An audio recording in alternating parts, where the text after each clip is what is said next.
नमस्कार। कभी सोचा है कि एक असिस्टेंट प्रोफेसर के इंटरव्यू में ज्ञान और रिसर्च से भी बढ़कर क्या चीज है जो सिलेक्शन तय करती है?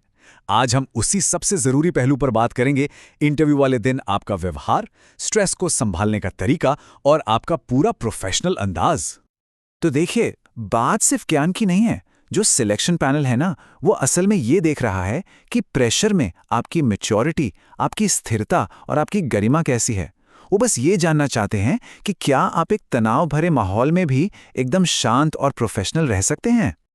तो चलिए आज इसी चुनौती को एक अवसर में बदलते हैं। हम एक एक करके समझेंगे कि इंटरव्यू के इस सबसे अहम हिस्से में महारत कैसे हासिल की जाए।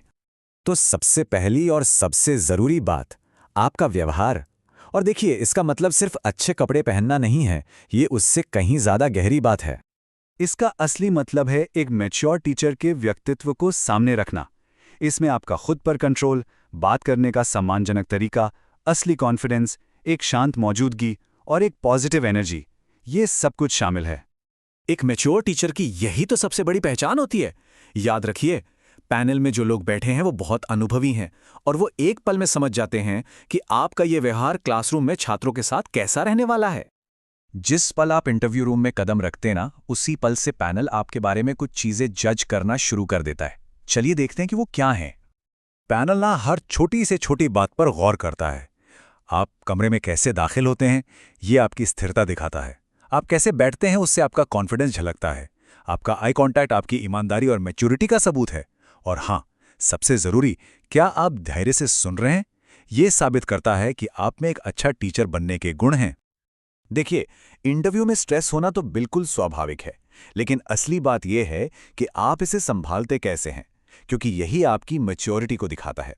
तो चलिए स्ट्रेस को कंट्रोल करने का एक बहुत ही असरदार मॉडल देखते हैं। ये जो 5 स्टेप मॉडल है ना, ये बहुत पावरफुल है। पहला, गहरी सांस लीजिए, ये आपको फौरन शांत कर देती है। दूसरा, धीरे धीरे बोलिए, इससे आप ज्यादा मैच्योर लगते हैं। तीसरा, मुश्किल सवाल पर सोचने के लिए बस 2 सेकंड का पॉज लीजिए, ये कॉन्फिडेंस दिखाता है। चौथा, अगर सवाल समझ ना आए तो दोबारा पूछ लीजिए, ये कोई कमजोरी नहीं बल्कि समझदारी है। और पांचवा, अपने जवाबों को SAR फॉर्मेट में दीजिए, मतलब सिचुएशन, स्थिति, अप्रोच, दृष्टिकोण और रिजल्ट, परिणाम। इससे आपका जवाब बहुत ही स्ट्रक्चर्ड और असरदार लगता है। और इन 7 बातों को अपनाकर आप अपनी प्रोफेशनलिज्म को और भी बेहतर दिखा सकते हैं।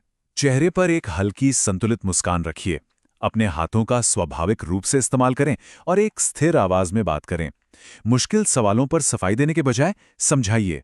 कभी भी किसी के बारे में नेगेटिव बात मत कीजिए और हमेशा सम्मान के साथ अपनी बात खत्म करें। और हाँ, जाते समय भी शालीनता बनाए रखें।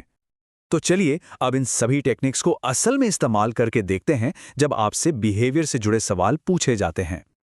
ये एक ऐसा सवाल है जो पैनल अक्सर पूछता है, और ये सवाल आपकी क्लासरूम मैनेजमेंट की सोच और आपकी मैच्योरिटी को परखता है। तो यहाँ एक शानदार जवाब क्या हो सकता है? आप कह सकते हैं, मैं तुरंत रिएक्ट करने की बजाय पहले शांति से स्थिति को देखूंगा। क्लास के बाद मैं उस छात्र से अकेले में बात करके वजह जानने की कोशिश करूंगा और फिर उसे सही दिशा में गाइड करूंगा। मेरा मकसद सजा देना नहीं, बल्कि छात्र में सेल्फ डिसिप्लिन को बढ़ावा देना है। देखिए, ये जवाब एक ही बार में आपकी मैच्योरिटी और लीडरशिप दोनों को दिखाता है। अब इसी बात को एक असली उदाहरण से समझते हैं। मान लीजिए आप बताते हैं, अपनी इंटर्नशिप के दौरान मेरी क्लास में 65 छात्र थे और हर किसी के सीखने की रफ्तार अलग थी। शुरू के 10 मिनट में ही ये चुनौती साफ दिखने लगी थी। तो मैंने क्या किया? मैंने फॉरेन कंटेंट को छोटे छोटे हिस्सों में बांटा और ग्रुप एक्टिविटी शुरू कर दी। इससे क्लास तुरंत बैलेंस हो गई और किसी को भी पीछे छूटा हुआ महसूस नहीं हुआ। उस दिन मैंने सीखा कि एक शांत दिमाग और फ्लेक्सिबल स्ट्रैटेजी से किसी भी स्ट्रेस को मैनेज किया जा सकता है। इस तरह का जवाब आपको एक प्रैक्टिकल और भरोसेमंद टीचर के रूप में पेश करता है। अच्छा, अब जरा उन आम गलतियों पर एक नजर डालते हैं जो एक अच्छे खासे इंटरव्यू को भी कमजोर कर सकती हैं। पहली बात, पैनल को कभी भी बीच में मत टोकिए। अपनी कमजोरियों को सही ठहराने की कोशिश बिल्कुल न करें। बहुत ज्यादा टेक्निकल भाषा से बचिए और बहस करने वाले मूड में तो कभी मत आइए। याद रखिए, एक प्रोफेशनल इंसान हमेशा शांत, संतुलित और स्पष्ट होता है। तो आखिर में सबसे बड़ी बात पर आते हैं। ये समझना जरूरी है कि इंटरव्यू असल में किस चीज का टेस्ट है। ये सिर्फ कुछ टिप्स के बारे में नहीं है, बल्कि एक पूरी सोच के बारे में है। ये लाइन सब कुछ कह देती है ना? इंटरव्यू सिर्फ ये नहीं देखता कि आपको आता क्या है, बल्कि ये देखता है कि आप हैं क्या। आपका शांत व्यवहार, सम्मानजनक बातचीत और संतुलित आत्मविश्वास, यही चीजें हैं जो पैनल पर सबसे गहरा असर डालती हैं। याद रखिए, टीचिंग का मतलब सिर्फ कॉन्सेप्ट्स पढ़ाना नहीं है, बल्कि स्टूडेंट्स की पर्सनालिटी को संवारना भी है। और इंटरव्यू बस इसी मैच्योरिटी को परखता है। आपका व्यवहार ये बताता है कि आप सिर्फ एक टीचर ही नहीं, बल्कि एक अच्छे मेंटोर भी बन सकते हैं। तो अब ये सवाल अपने आप से पूछने का है, आपकी असली ताकत क्या है? आपका ज्ञान या आपका व्यक्तित्व? इस सवाल का जवाब ही सफलता की कुंजी है, क्योंकि एक महान टीचर बनने के लिए इन दोनों का संतुलन होना बहुत जरूरी है।